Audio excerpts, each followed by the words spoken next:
La ville de Montréal, avec un petit V, puisque c'est la Civitas, c'est l'espace urbain, pas juste l'administration municipale, c'est le point de référence, c'est l'ancrage. C'est ce qui a motivé beaucoup mon parcours à moi, mon goût d'aventure, de découverte. On découvre sa ville, puis après ça, on découvre le monde. C'est un peu ça.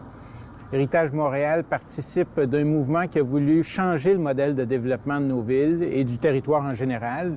L'importance du patrimoine pour une municipalité, pour un pays aussi, c'est d'avoir des lieux de référence. On le voit quand il y a des grands sinistres. Les gens s'attendent à ce qu'on envoie juste des médecins. Moi, quand j'ai été sur des zones sinistrées, les gens m'ont dit « N'hésitez pas à sauver des lieux qui, pour nous, auront du sens une fois qu'on sera sorti de l'hôpital. » Et c'est très important de se rappeler que l'espace urbain n'est pas juste un espace fiscal, c'est aussi un espace culturel.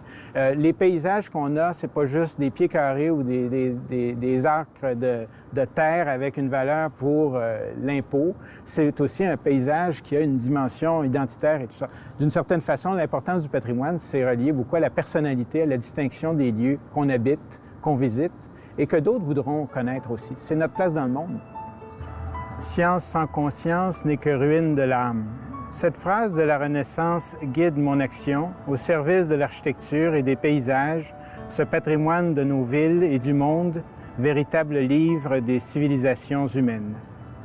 Ma discipline, c'est plutôt la cause du patrimoine et je suis très fier d'avoir contribué à en faire une cause qui est reconnue, qui fait que c'est pas juste un empêcheur de démolir en rond, c'est aussi une façon de s'enrichir. On a notre patrimoine familial, on peut bien s'occuper de notre patrimoine culturel et puis non seulement de le protéger, mais aussi de le faire fructifier.